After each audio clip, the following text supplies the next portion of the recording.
이제 오늘은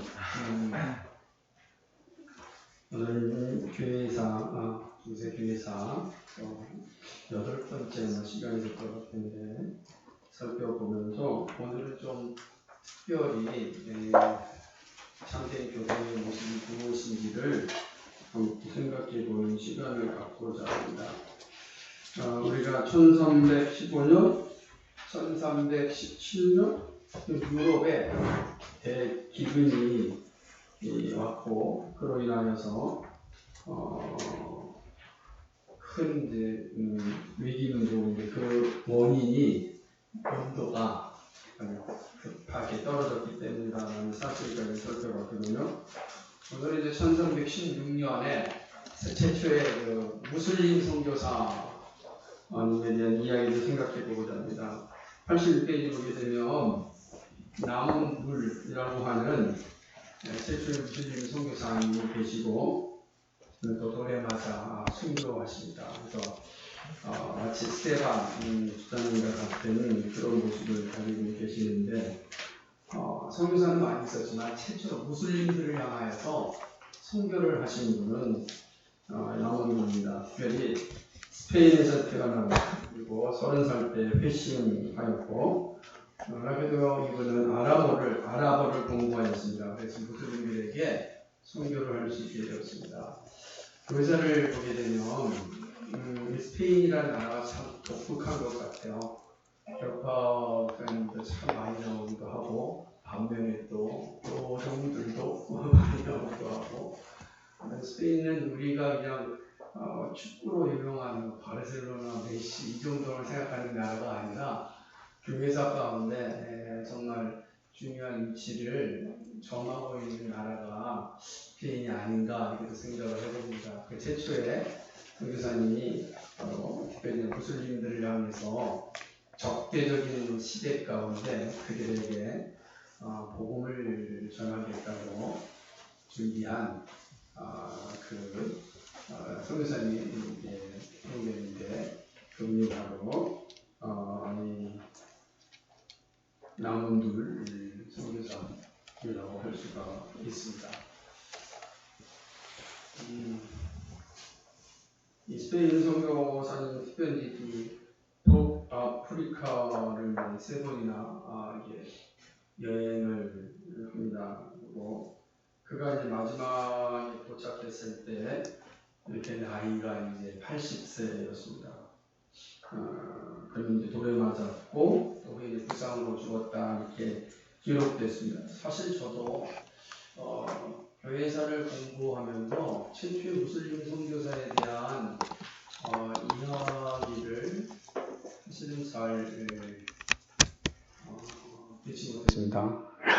이번에 공부하면서 이 최초의 선교사님이 어떤 분인지 또 알게 됐고 또 이름도 또 알게 됐고 그분의 얼굴도 사실은 이번에 처음으로 보게 됐습니다. 그래서 하나님께서는 우리가 알지 못하지만 하나님의 그 기가 막힌 역사는 계속되고 있었구나 하는 그 무슬림들을 향한 이 역사가 이 1316년 그러니까 참 늦은 시간이죠. 1400년경부터 이제 시작된 것을 이제 보게 되어집니다.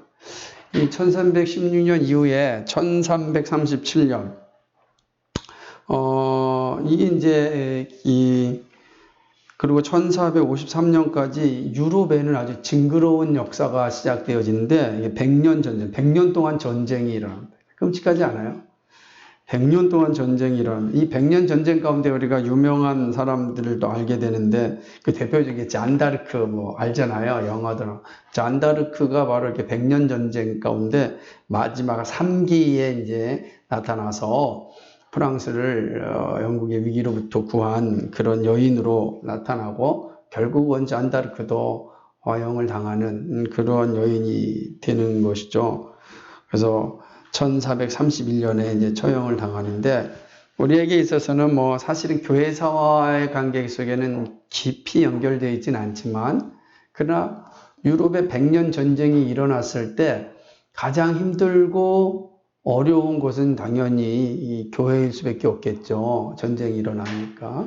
그래서 이거는 뭐 여러분이 백년 전쟁에 대한 그 책들도 많고 또 일반 역사 가운데도 많이 알 수가 있습니다. 뭐 기회가 되시면 그런 책들을 좀 읽어보시면 유럽이라고 하는 대륙이 어떻게 형성이 되어져 가고 있다라는 것을 좀 알고 있으리라 생각을 합니다. 문제는 백년 전쟁이 일어나는 이 상황 가운데 유럽에는 전쟁과 함께 끔찍한 일이 이제 벌어집니다. 앞에서 대기근이 일어났지만 기근보다 더 끔찍한 일이 일어나는데 바로 흑사병입니다. 이 페스트라고 하는 흑사병은 정말 끔찍한 이 전염병이죠. 이게 16세기에도 또 일어나거든요.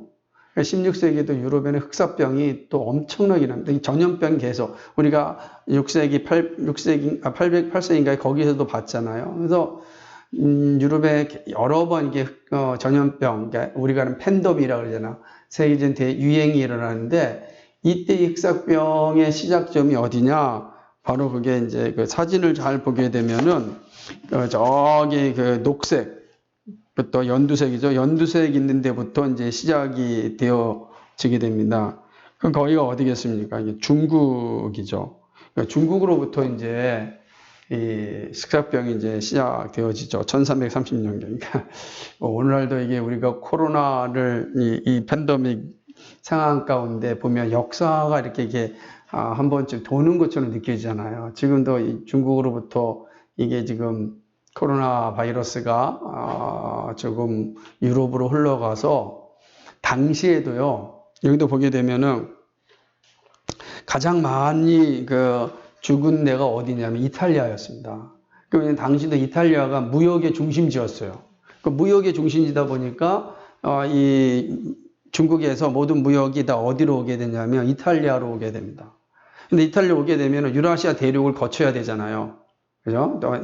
우리가 아는 게 뭐죠? 실크로드, 비단길, 이런 거를 통해서 오잖아요. 근데 실크로드, 비단길, 이 길은, 말 그대로 중국으로 와서 유라시아를 지나면 지금의 우리는 스탄이라는 중앙아시아를 지나고 중앙아시아를 지나면 이제 내려오게 돼 있단 말이에요. 유럽으로. 근데 그 중앙아시아에서 많은 사람들이 가장 중요한 이 상업의 중심지가 베네치아, 또 이게 뭐 지금도 마찬가지지만 이탈리아의 중요한 이 지역으로 오게 되어지게 됩니다. 그래서 1347년에 이탈리아에 도착했다. 이게 역사적인 기록이니까요. 그리고 나서 어마어마하게 많은 사람이 죽죠. 5년 동안 2,500만 명이 죽습니다. 그러니까 질병이 와서 1년에 끝나지 않는다는 거예요. 그래서 역사를 다 우리가 기억해야 될 게 뭐냐면 이 코로나라고 하는 질병도 올해 한 해 끝날 게 아니다라고 하는 겁니다. 사실 그럼 참 좋겠죠. 이게 왜 그러냐면 모든 사람들에게 항체가 다 생기기까지 이 바이러스가 활동하지 않겠습니까? 이 당시에는 뭐 이거를 받는 백신을 개발되는 것도 아니었고, 그래서 각 나라마다 그 고유의 그 민간 요법들이 많이 이제 발생하게 되고 이걸 써라 해가지고서 되는 거죠. 엊그저께 제가 뉴스를 보니까 이 아프리카에는 지금도 의료가 아주 낙후되다 보니까 각종 민간 요법이 다 무슨 뿌리, 무슨 뭐 약초 갈아서 먹어야 된다. 그러면 뭐 이길 수 있다. 또 거기에 역작용해가지고 그거 먹고 또 사망한 사건도 이렇게 같이 보도되는 것을 보면서 아마 이 당시도 그러지 않았을까. 그러니까 유럽 자체에서는 2,500만 명이 죽었지만은 유라시아 대륙을 다 포함한다면 2억 명 정도. 유라시아라고는 어디냐면은 중국을 비롯해서 지금 러시아 다 포함하는 거니까 인구가 정말 많은데 2억 명 정도가 죽었다. 이건 정말 끔찍하죠. 그래서 이 역사를 보게 되면 이 인구가 회복될 때가 언제였냐. 너무 많이 죽으니까 인구가 회복이 돼야 되잖아요. 2세기가 걸려가지고 16세기에 겨우 인구가 회복됐는데 또 패스트가 와요. 그러니까 그때 패스트에 대해서 쓴 이제 그 소설이 패스트거든요. 지금 우리가 알고 있는 패스트라고 하는 소설. 그러니까 이게 아주 끔찍한 역사의 흐름 속에서 이제 보여지게 되는 거죠. 더 문제는 뭐냐면 여기도 기록되어 있지만 이렇게 전염병이 걸리기 시작하면은 일단 1차적으로 건강한 사람들은 도망가고 숨잖아요. 그럼 힘없고 연약한 사람 남잖아요. 그러면 그런 사람들은 자연적으로 이제 죽게 되죠. 지금도 코로나가 오게 되면 70대 이상 되신 분들이 먼저 죽잖아요. 그럼 이제 내버려 둔다고. 지금 예를 들자면 아무것도 할 수 없죠. 무슨 장례를 치른다니 할 수 없죠. 유기되는 상태가 끔찍한 거죠. 이런 모습들이 이제 되어지게 되는 것입니다. 그러니까 여기에 보면은 패스트가 사람만 죽는 게 아니라 동물들도, 양들도 어마어마하게 죽게 됐고, 양모가 모자르게. 우리한테는 양모가 별로 이렇게 중요하지 않잖아요. 그죠? 우리는 양모, 양털, 이런 거, 예를 들자면은 비싼 오리털, 이런 건 비싸니까 일반적으로 안 오는 거니까. 또 없어도 우리는 살지만, 유럽은 그게 아니야. 이것이 일종의 삶의 기반이었으니까, 모든 어떤 삶을 유지하는, 특히 겨울을 날 수 있는 그런 자연스러운 것이었는데, 이게 부족하였다. 얼마나 이게 심각한 상황이었는지 모르죠. 근데 이게 전쟁과 함께 일어나는 거예요. 전쟁 중에. 그러다 보니까 가장 힘든 것은 노약자들, 그리고 가난한 사람들. 정말 힘들게 되죠. 그런 전쟁하는 왕들이야, 귀족들이야, 또 살아남는 거죠. 또 어떻게 살아남고, 그렇게 되는 겁니다. 이게 1346년에 이제 이 흑사병이 돌면서 참 어려운 시기를 보내게 되는 거죠. 이런 가운데, 이게 전쟁의 상황 가운데 또 악한 무리들이 항상 포함되어질 수밖에 없죠. 특별히 거기 교회에 대한 세력들, 특별히 교회를 핍박하고자 하는 거짓교회, 노마 캐톨릭의 이 어떤 계략들은 끊임없이 일어나게 됩니다. 우리가 그 중에 이제 1369년에 태어나서 1415년에 죽은 야누스. 그러니까 이도 100년 전쟁 안에 사는 분 아닙니까? 야누스는 보헤미아에 태어났고 또 프라하에서 공부하고 거기서 대학 교수와 목사로 섬겼습니다. 뿐만 아니라 그는 또 장군이기도 하죠. 그래서 이 체코 사람들에게 있어서 야누스는 종교 지도자이지만 동시에 민족의 지도자가 된다. 84쪽. 그래서 민족의 지도자로 이제 섬겼어요. 야누스 장군. 이렇게. 이게 이제 그 사진이 체코의 중앙 광장에 가면은 이 야누스의 동상이 이게 크게 되어 있죠. 우리 유민이는 봤죠? 예. 그러니까 보면 이제 그게 단순히 종교 지도자로 세워진 게 아니고, 그죠? 거의 민족의 지도자. 우리처럼 얘기하면 이순신 장군. 이런 영향을 하지만, 반면에 야누스는 매우 중요한 종교개혁의 어떤 중심지입니다. 오늘은 이걸 좀 생각해 보려고 해요. 야누스가 영향을 받은 분이 누구냐면은, 이제 뒤에 좀 보게 되는데, 바로 뒤에는 87편의 위클리프입니다. 위클리프는 1331년에 태어나신 분이거든요. 나중에 살펴보겠지만은, 그러니까 위클리프와 그 다음에 이제 위클리프의 영향을 받아서 야누스가 종교개혁을 일으켰고, 그 다음에 이제 위클리프나 야누스의 영향으로 루터가 이제 종교개혁에 불을 피웠습니다. 자, 교회개혁은 루터가 시작한 게 아니에요. 루터는 시작된 종교개혁에다가 뭘 던진 거냐면은 휘발유를 부었다라고 생각하면 돼요. 이미 종교개혁이 불은 막 타오르고 있었어요. 근데 그 불 타오르는 것이 미미한 거였죠. 여기서 타고 있고 여기서 타고 있고 막 사방에서 타고 있었는데 그 타고 있는 불이 하나로 확 뭉쳐질 때 큰 역할을 하잖아요. 그 하나로 확 뭉쳐지게 한 게 누구냐? 루터였고 치빙글리였고 또 칼빈이었습니다. 물론 이제 신학적으로는 가장 중요한 역할을 한 분은 칼빈이었습니다. 이제 그 사실을 우리가 한번 생각해 보려고 합니다. 이제 그런 측면에서 여러분에게 나눠준 강의안을 보게 되면은 오늘 새로운 강의죠.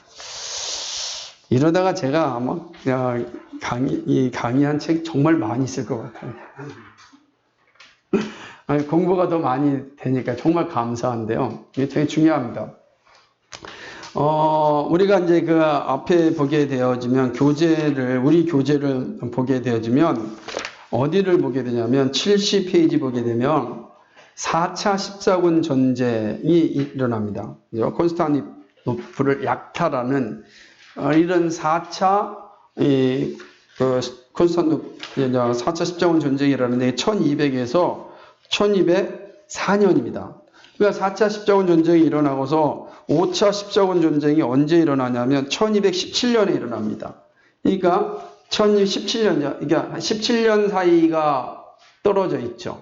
근데 이 17년 사이 중간에 어떤 십자군이 나타나냐면 알비 십자군이라고 1229년에 알비 십자군을 형성하게 되는 것입니다. 똑같이 만든 그건 똑같습니다. 그러니까 교황이자 우리 이노첸치오 3세 그랬는데, 우리 이노켄트 3세 이렇게 부르기도 하는데요. 이노켄트 3세가 알비파라고도 하고 또 카타리파라고 부르는 이단을 박멸하기 위하여 십자군을 소집합니다. 자, 여기 이제 십자군을 소집하는데 카타리파와 알비파를 이단이라고 정죄해 놓고 그들을 박멸시키기 위해서 이제 군대를 소집하는 겁니다. 그러니까 이렇게 얘기하면 돼요. 교회를 없애기 위하여서 군대를 만든 거예요. 원래 전 십자군은 다 예루살렘을 회복하기 위해서 만든 군대 아닙니까? 그런데 이 적그리스도라고 하는 로마 교황들이 한 일이 무엇이냐면은 알비파 혹은 카타리파라고 불리는 이들을 전멸시키기 위하여서 십자군을 형성하는 거예요. 이게 알비 십자군입니다. 이 카타리파, 알비파라고 하는 건 뭐냐면, 이게 카타리파라고 하는 제가 말씀드렸잖아요. 순결한 신앙을 가지고 있는 사람들을 카타리파라 그래요. 알비파는 뭐냐면 그 순결한 신앙을 가진 사람들이 프랑스 알비라고 하는 지역에 모여서 신앙을 형성했습니다. 그래서 우리는 그를 알비 지역에 사는 그리스도인들, 그걸 알비파라 이렇게 얘기하는 거예요. 그러니까 지역명을 따진 거예요. 근데 알비파나 카타리파나 똑같은 그 신앙을 가지고 있는데, 그 신앙은 어떤 신앙이냐면은 바로 성경이 유일무이한 하나님의 말씀이다 라고 하는 거예요. 성경 이외에 최종 권위가 없다. 교황의 권위를 인정하지 않습니다. 그게 되는 거죠. 당연히 화채설, 연옥설 이런 거 인정하지 않아요.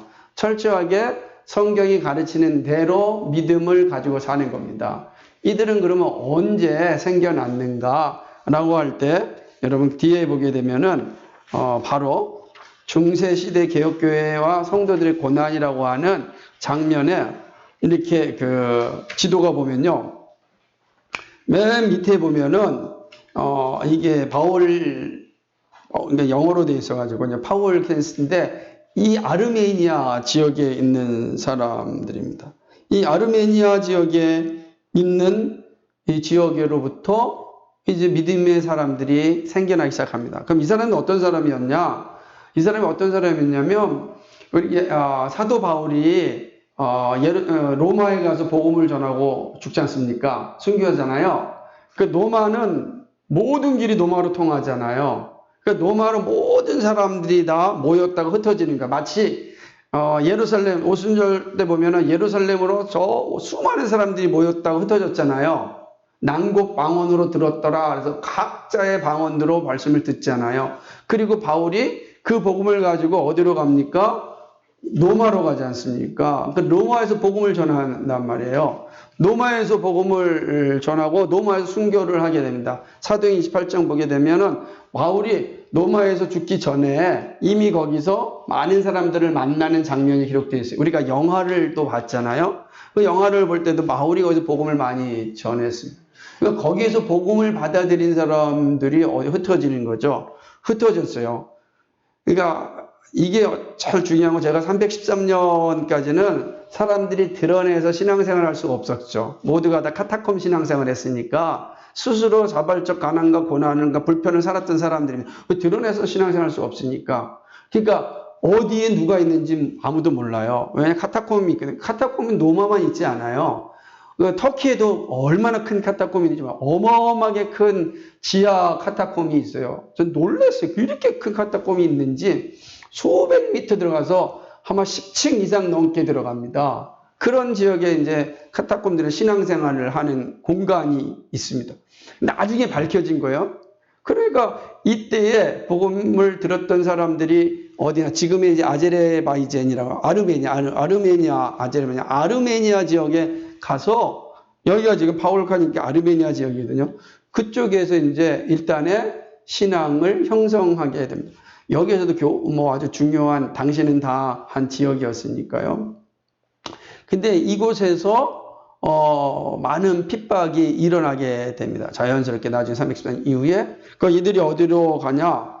당연히 터키를 지나가지고 여기에 보게 되면 이제 이게 이제 보면은 보골미스트라고 써 있는데 이제 이쪽 지역 지금 불가리아 지역입니다. 그러니까 불가리아 지역으로 자동적으로 이제 밀려서 가게 되는 거죠. 갈 수밖에 없는 거죠. 그러니까 이 사람들을 우리가 뭐라고 하냐, 보고밀인들이다. 보고밀인, 그러니까 불가리아 지역에 있는 보고밀 사람들. 거기서도 가봤더니 잘 들으셔야 됩니다. 놀라운 거는 이 아르메니아 지역에서 이 바울이 가진 신앙을 가지고 살고 있었습니다. 근데 이제 핍박을 받아가지고 자기 지역을 넘어서 가야 돼요. 저는 이것도 중요한 게 뭐냐면 이 지역이 바로 갑바도기아와 연결돼서 가까워요. 근데 갑바도기아의 주요한 지도자들, 우리가 갑바도의 세 신학자라고 삼위일체를 했던 바실 같은 그런 위대한 신학자가 다 요 시기, 그러니까 310년 이전에 나오잖아. 그 시기에. 근데 여기 아르메니아랑 다 연결된 지역입니다. 우리가 지역을 정확히 지도를 보시면 알겠지만, 터키 이 사람들 가서 어디 가냐면 이 불가리아 보고밀 지역에 갔더니 놀랍게도 여기에도 이미 자신들과 같은 신앙을 가지고 있는 사람들이 있었던 거예요. 그러니까 더 많아지겠죠. 그러니까 자신들이 혼자 신앙생활하고 있는지 알았는데, 왜냐하면 그때 다수는 314년 이후에는 400년 50세기 넘어가면서 전부 다 어떻게 되겠습니까? 로마 캐톨릭이 다 주류가 됐단 말이에요. 그 로마 캐톨릭의 신앙을 받아들이지 아니하면 전부 다 화형시켰어요. 그냥 화형시켰어요. 화형. 다 불태워버렸어요. 옆에 보시면 카타리 신자들이 화형하는 거 보이죠? 이렇게 화형시켰어요. 그대로. 다 모양 화형시키기 시작한 겁니다.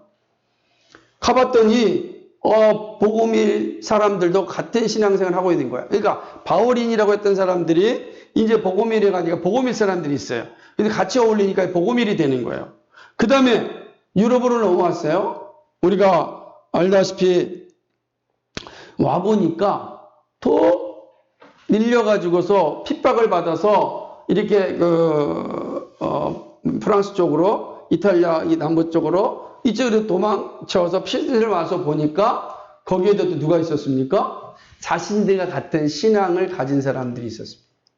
그게 누구냐? 그게 왈도파입니다. 피터 왈도파. 그래서 이 이름도 피터 왈도냐 아니면 왈도 사람 피터냐 이렇게 해석하게 됩니다. 그러니까 왈도인 피터 이렇게 보기도 합니다. 그러니까 이미 왈도파의 신앙을 가진 사람, 그 사람들을 발도인이라 그러는 거예요. 그러니까 그 사람들이 이미 거기서 하나의 신앙의 공동체를 형성하고 있었던 거예요. 언제요? 3세기 이후에 이미. 그죠? 그리고 나서 그 발도파들이 엄청나게 핍박을 받아서 밑으로 그 스페인 쪽으로 쭉 내려오게 되면 그 지역이 어디요? 여기 와보니까 바로 카타리 사람들, 카타리파라고 부르는 어떤 이 카타리에 대해 지도를 받아서 신앙생활을 있는 사람들을 만나게 되는 겁니다. 와보니까 여전히 있는 거예요. 자, 그런데 이것이 정상적인 신앙, 하나님께 놀랍게 각 지역에 말씀을 가지고 살고 있는 믿음의 선배들이 다 있었습니다.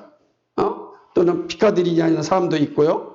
여기 보게 되면은 각종의 믿음의 선배들이 다 지역마다 있었던 거예요. 그 밑에 누토가 종교를 이렇게 이 개혁자들 보게 되면은 거기 밑에 보게 되면 이 도표가 또 잘 나와 있습니다. 그러니까 그렇게 엄청나게 곳곳에서 소그룹이지만 엄청난 세력을 가지고서 막 이제 그 신앙 공동체가 형성되어 참된 교회를 세우고 있었던 겁니다. 자, 이런 걸 볼 때 로마 캐톨릭 입장에서는 어떻겠습니까? 있을 수가 없는 거죠. 근데 놀라고 보면 이들이 한결같이 뭘 주장하냐면 하나같이 성경 중심으로 하고 교황은 교회의 머리가 아니다. 선언하는 겁니다. 교황은 교회의 머리가 아니다. 우리가 순종하고 고백할 것은 바로 사도들이 전해준 말씀, 성경이다라고 하는 거예요. 그러니까 이거를 수용하지 않으니까 교황들이 핍박할 수밖에 없는 거죠. 근데 그냥 죽일 수 없잖아요.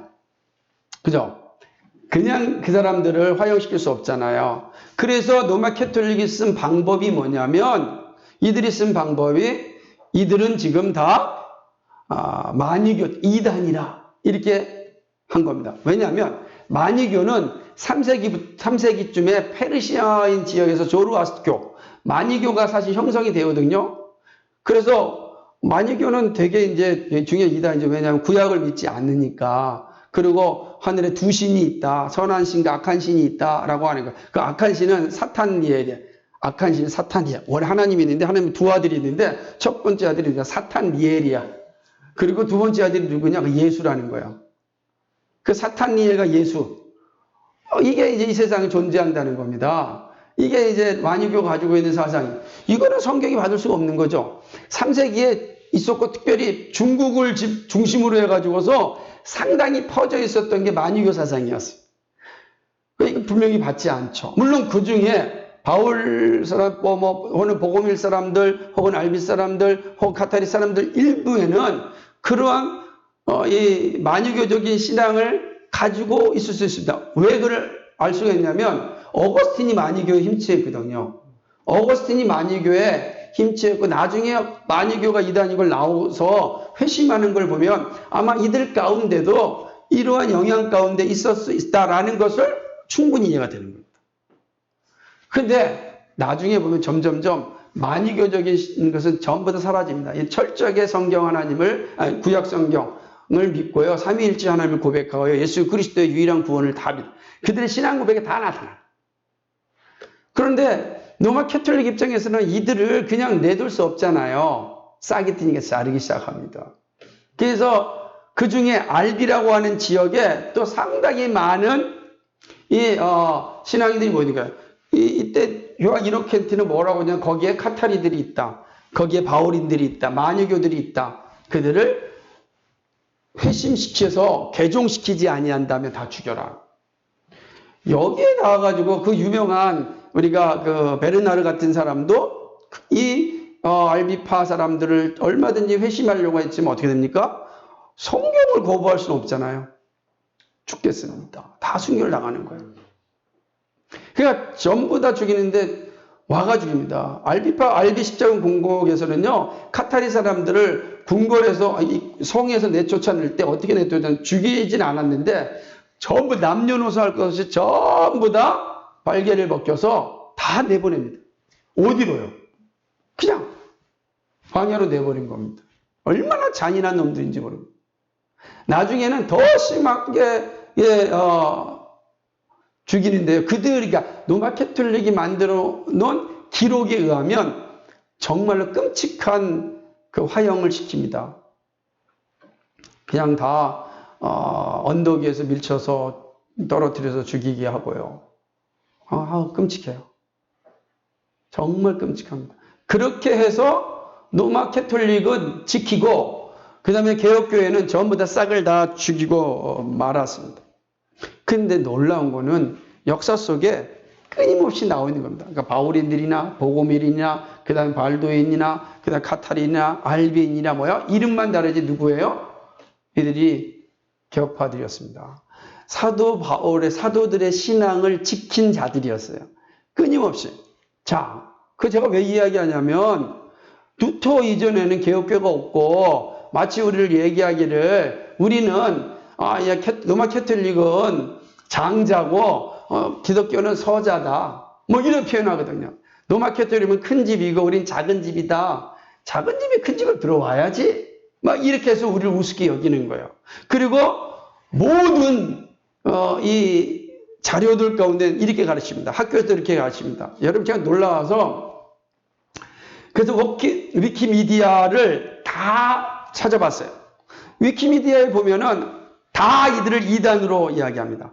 다 이단이고 로마 캐톨릭이 이들을 죽인 건 정당한 거 당시의 관점에서 딱 이렇게 나와 있어요. 하나도 이들을 정확하게 정직하게 기록해낸 게 없어요. 거기에 올려놓은 사람들마다 왜? 일반적으로 그러니까 남은 기록이 로마 캐톨릭의 기록밖에 없으니까.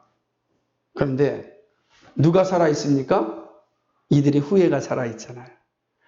알비파, 카타리파 이들이 살아있어요. 어디로 갑니까? 이들이 살아서 프랑스, 그 다음에 이탈리아의 국경지대인 피에몬 계곡, 이탈리아로는 피에몬테, 프랑스로는 피에몬, 그 계곡으로 들어가고 스위스로 넘어갑니다. 지네바에서 믿음의 선을 지킵니다. 다시금 돌아와요. 아직 그 과정 자체가 정말 위대한 일인데요. 그렇게 갑니다. 그러니까 이들이 이미 몇 세기부터, 이미 3세기 이후부터, 아니, 사도르의 신앙을 끊임이 지켰던 개혁교회가 유럽에 계속 있었어요. 우리가 그거를 잊어버렸고, 우리가 그걸 배우지 않았고, 우리가 그거를 다 망각하였어요. 나중에 종교개혁 역사 공부하면 다시 나오겠지만, 그들의 후예들이 프랑스는 위그노예요. 프랑스 개혁주의자들은 위그노라 그러거든요. 그들의 선진들이 누구냐? 왈도파 신앙. 다시 말해 우리가 얘기하는 카타리파, 알비파라고 하는 사람들입니다. 우리는 로마 캐톨릭이 저지른 그 범죄와 그리고 그들이 행한 역사적 왜곡 앞에 우리도 다 역사적으로 왜곡당해서 마치 우리가 서자라고 마치 우리가 작은 집이라는 생각을 갖고 있는 거예요. 그러지 않아요. 역사는 참교회와 거짓된 교회로 구분되어지는 겁니다. 참교회는 한 번도 없어진 적이 없어요. 고난과 핍박과 아픔과 죽음 가운데서도 끊임없이 참 교회는 세워졌습니다. 놀라운 건요. 그들이 교회를 세울 때마다 한 일이 뭐냐면 학교를 세우는 거였습니다. 계속해서 알리는 거예요. 그리고 그들이 어디 가도 그들은 결혼할 수가 없잖아요. 로마 캐톨릭이 있는 세상 가운데는 결혼할 수가 없는 거예요. 그래서 그 공동체 안에서 서로 결혼하고 계속해서 후손을 남겨서 지금까지 존재하게 만든 겁니다.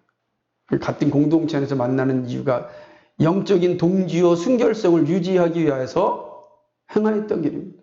그러니까 정말 결혼이라는 것이 사실은 우리가 다 오래 살아보면 알잖아요. 정말 격파 신앙인들의 결혼은 다른 게 아니었습니다. 영적인 동지로서 하나님 나라를 위해 살아가는 거였어요. 나머지는 그냥 주어지는 부산물이었습니다. 영적인 동지로서 우리가 살아가자는 거죠. 그래서 다음에 하나님 나라가 완성되는 그날까지 영적인 후손을 끊임없이 남기는 거였습니다. 제가 여기 화보 같은 거는 이게 미성인자는 아직 없지만 있구나. 차마 낼 수가 없어서 그런데 그들을 죽인 학살의 장면들 사진들이 얼마나 끔찍한지 몰라요. 상상을 초월할 정도로. 그러나 이들은 끊임없이 살아남게 되었습니다. 루터가 종교일으키는 개혁자들 말고 그 다음 페이지 보게 되면 피에르 발도 이전의 개혁자들. 그러면 왜 우리가 다 발도파라고 이야기하냐면 피에르 발도가 나타날 때 가장 강력한 힘을 발휘하게 됩니다. 그 발도가 정말로 이전에 했던 예를 들면 바울인들, 보고밀들, 알비인들, 카타리인들 이 모든 격파 신앙들의 신앙을 하나로 다 묶는 역할을 하죠. 그래서 그 당시에 가장 강력한 세력을 형성하였고 그래서 왈도를 화형시키는 거죠. 그 지도자 자체를. 그렇게 되어지게 되는 겁니다. 보게 되면 거기에 대표적으로 피에르 발도 이전의 개혁자들 가운데 가장 중요한 사람이 누구겠는가? 1번에 보면 밀라노의 주교였던 암브로시우스입니다. 암브로시우스. 되게 중요하죠. 암브로시우스가 누구죠? 암브로시우스가 누군지 기억 못하실 수 있을 겁니다. 암브로시우스는 어거스틴의 선생님이에요. 어거스틴을 어거스틴 되게 만든 분이 암브로시우스예요. 자, 초창기에 믿음의 선배들은 두 가지 양면 작전을 했어요. 하나는 뭐냐면 개별적으로 신앙을 잘 지키는 세력들을 만들었어요. 또 한 면은 뭐냐면 기존의 교회 안에서 교회를 개혁하려고 무지 몸부림쳤어요. 놀라운 기록을 보게 되면 밀라노라는 지역이 독특한데, 밀라노는 이 로마 교황의 이 가르침에 그렇게 호각호각 순종하지 않았어요. 그러니까 로마 교종이 끊임없이 어떤 문제를 내도 그것이 성경에 합당하지 아니하면은 순종하지 않았습니다. 그 대표적인 게 암브로시우스입니다. 그 카타리나 이런 이 사람들도 확인해봐 성경적으로 옳다 그러면 그들에서 핍박하지 않았어요. 중요한 사람들 있죠. 그러니까 여기 보게 되면 다 10세기까지 있는 사람들이에요. 언제부터요? 4세기부터 313년이 기독교가 복인됐잖아요. 그때부터 10세기까지 누구냐면은 피에르 발드가 1135년에 태어났으니까 이 시기까지 얼마나 많은 곳에 귀한 지도자들이 있었는지 몰라요. 제가 왜 이 사진을 보여주냐면 여러분이 이 분명한 우리의 신앙의 뿌리를 우리가 확실히 가지고 있어야 된다는 거예요. 우리는 1517년부터 시작된 것이 아니에요. 이미 사도적 교회, 참된 교회가 단 한 번도 문을 닫아본 적이 없어요. 단 한 번도 사라진 적이 없어요. 끊임없이 핍박과 고난과 고통 가운데 있었지만 하나님의 사람들을 통하여서 끊임없이 교회를 지켜왔어요. 아무리 많은 군인들이 와서 사람을 죽여도 화형을 시켜도 신앙을 포기하지 않고 끝까지 지켰습니다. 끝까지 지켰어요. 나중에 피에몬 계곡에 내가 그래서 우리 집에서 한번 그 책을 읽으면서 눈물을 뚝뚝 흘렸어 내가. 그래서 너무너무 부끄럽기도 하고 그래서 그 한 대목 중에 한 순교한 목사님 30대 이제 그 로마 캐톨릭이 잡혀서 순교하게 되는데 끊임없이 회유를 해도 나는 하나님과 성경 말씀 믿는 것 외에는 다른 고백을 할 수 없다라고 했습니다. 그러니까 화형당하기 전에 마지막 편지를 쓰게 합니다. 근데 아내에게 편지를 쓰니까 젊은 아내잖아요. 아내에게 편지를 쓰는데 그 내용이 너무 감동적이에요. 뭐 어떤 내용이냐면 내가 당신을 정말 사랑하고 있는지 당신은 알 겁니다. 그리고 당신이 나한테 얼마나 잘 섬겨줬는지 이 복음의 진리를 위하여 당신이 얼마나 많이 헌신했는지 잘 압니다.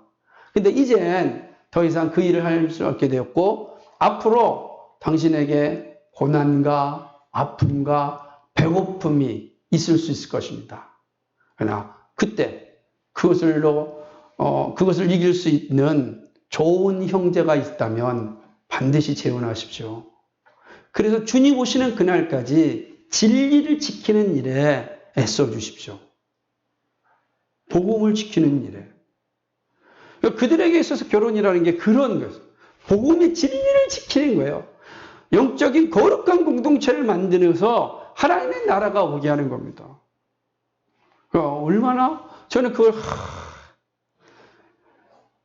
옛날에 농담으로도 나 일찍 죽으면 재혼해요 이런 말 할 때 내 마음 가운데는 진리의 사수의 마음이 없는 거예요. 무슨 진리의 사수 힘들고 어렵고 외롭고 괴로우니까 빨리 이혼해야지. 정말 이혼이란다. 재혼해야지. 이런 마음이죠. 얼마나 부끄러웠는지 몰라. 얼마나 부끄러웠고 그러는데 막 눈물이 그냥 혼자 하이델베르크를 혼자 막 그렇구나. 여러분이 만난 사람들이 그런 사람들. 진리를 위해서 만나는 거예요. 우리의 육신은 다 후피하잖아요. 우리 다 후피하고 사라지는 건데 뭘 이거 가지고 대단합니까?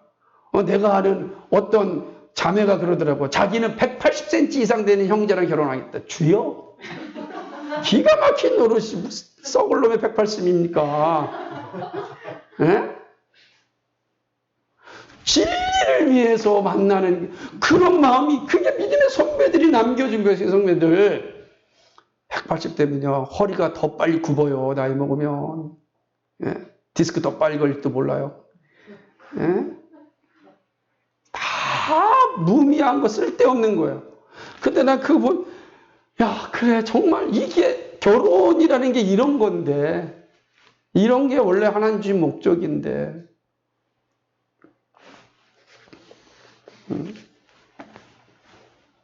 그 310년이 암브로시우스도, 그 다음에 어거스틴뿐만 아니라, 어거스틴은 이 부분에 있어서 저 선명하게 나타나지 않지만, 거기 보기에는 제가 일부러 그렇게 하는군요. 이 이름을 기억하라는 거예요. 기억하라는 게 아니라 이름하고 보시라는 거예요. 아, 이 선배들이 있다는 거예요, 한번. 예? 우리 선배들이. 한 번도 본 적도 없고, 이름도 어려워요. 암브로시우스, 루피누스? 어떻게 합니까, 우리가? 예? 헬비디우스? 에리우스? 내가 이걸 읽는데도 어렵더라고요. 조베니우스? 비갈라티우스, 라우텐티우스, 만수에투스, 클로스 띠랭, 안킬베르투스, 이레네우스, 레이르드라드, 클로드 디랭, 아고바르, 피에르, 세레누스, 프리실리아누스, 비갈란티우스, 클로드 띠랭, 베렌가리우스. 우리는 알도 모르고 부르기도 어려운 일이지만 이분들이 역사 가운데 우리의 참된 교회를 남겨주기 위하여 사셨다가 다 대부분 순교하였습니다. 대부분 화형당했습니다. 대부분 다. 그런 이후에 페르발도 이후에 이게 바르브인들이라는 게 똑같은 거. 발도인들, 바르브에 살았던 발도인들을 바르브인들이라 그래요. 같은 사람. 보세요. 바로텔레미, 다니엘, 장미, 로스당, 스테파노스, 지오바니, 누이스 파스칼, 스테파노스, 루도비코. 우린 잘 모르지만 다 아르메니아, 이탈리아, 영국, 그 다음에 스페인, 프랑스, 불가리아.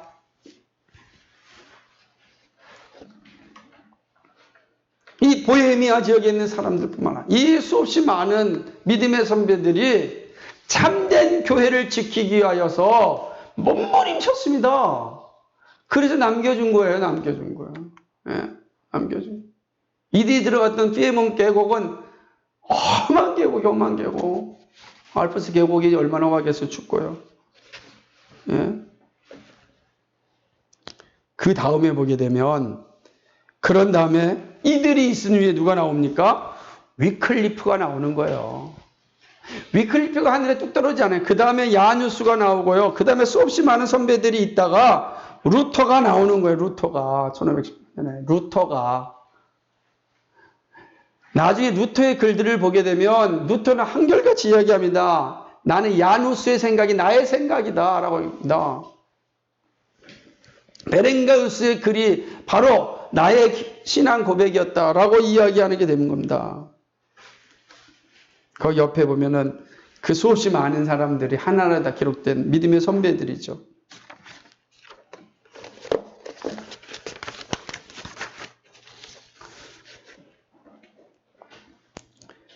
다시 한번 루터가 종교를 일으키기까지의 개혁자들 그 페이지 보게 되면 베셀 칸스포트의 책에 대해서 마틴 루터가 이렇게 이야기합니다.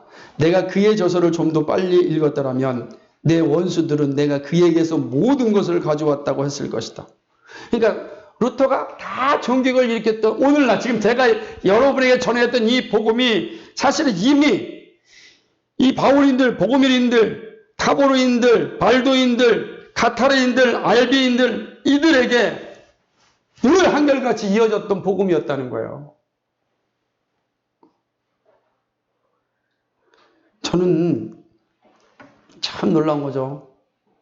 그래서 에라스무스가 베셀은 루터가 가르치고 있는 모든 걸 이미 다 가르쳤다.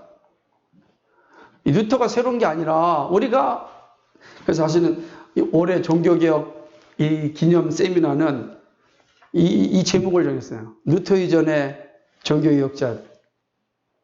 루터 이전에는 개혁교회는 없었는가? 있다. 그 있는 역사를 한번 차근차근 다시 한번 살펴봤으면 좋겠다는. 제가 그래서 이거를 함께 우리의 신앙의 고백이 어디서 왔는가, 어떻게 시작되었는가, 그래서 그 열매가 누구한테로 갔는가, 위클리프한테 갔고, 그리고 위클리프 이전에 놀라드인이 있어. 놀라드가 나중에 이들의 발도인들의 신앙 고백을 가지고 영국으로 넘어옵니다. 영국에 와서 복음을 전해요. 그 놀라딘들의 영향을 받은 사람이 위클리프고, 위클리프의 영향을 받은 사람이 야누스고, 스코틀랜드는 위클리프의 제자였던 조지 위사트가 스코틀랜드로 가서 복음을 전하고, 저 위사트로 말미암아 회심한 사람이 존 녹스란 말이에요. 존 낙스. 위대한 존 낙스가 바로 이 놀라드인 조지 위사트라고 하는 목사님을 통해서 복음을 받고 회개합니다. 근데 조지 위사트는 이 위클리프로 비롯한 놀라드인으로부터 복음을 받고 가는 겁니다. 그리고 스코틀랜드 종교개혁, 바로 존 낙스로부터 이루어지고, 그 존 낙스로서 만들어진 장로교회가 지금 우리예요. 장로교회가 지금 거기서 시작된 거예요. 그 장로교회 뿌리가 어디입니까? 사도적 교회라는 거예요. 드러난 이름은 암브로시우스고요. 우리가 이런 분명한 자부심과 이런 분명한 확신을 가지고 신앙생활을 해야 되는 겁니다. 그리고 저 거짓된 교회를 부러워할 이유가 하나도 없죠. 지금도 전 세계 가장 부자인 교회는 로마 캐톨릭이에요. 선배들이 한결같이 얘기했던 것들은 뭐냐면, 교회는 자발적 가난을 살아야 된다 그랬어요. 교회는. 가장 역행하는 그런 거짓된 교회가 여전히 존재하잖아요. 그러나 우리는 그렇지 않습니다. 우리의 신앙의 역사가 어디서 왔는지, 이 뿌리를 분명히 가지고 있어야 되는 것. 그래서 우리는 그 뿌리의 열매로 살아야 됩니다. 우리가 얼마나 존귀한 존재인지 아시겠어요? 믿음의 선배들이 죽어서 남겨준 유산을 지금 우리가 가지고 있는 겁니다. 그러니까 우리가 이 진리를 전하는 일에, 진리를 사모하고 즐거워하고 이거를 나의 후손들에게 넘겨주는 일에 애를 써야 되는 겁니다. 오늘은 여기까지 제가 야누스까지 보도록 하겠습니다. 이게 다 100년 전쟁 안에 일어난 사건이다라고 하는 겁니다. 네, 혹시 질문 있으십니까? 오늘 이 내용에 대해서 궁금하시거나 특별히 질문 있으시면 얘기해 주시기 바랍니다.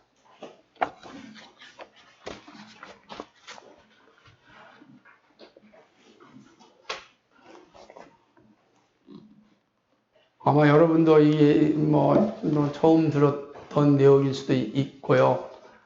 잘 안 가르쳐 주지만, 그래서 여러분이 위키미디아 같은 데 들어가서 다 수정을 해야 돼요. 그 많은 사람들이 수정 조금씩 하고 있더라고요.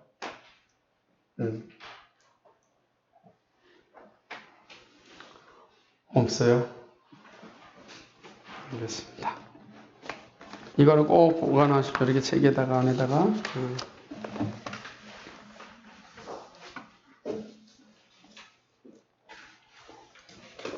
없으면 우리 찬송, 시편 찬송 174장 같이 하도록 하겠습니다.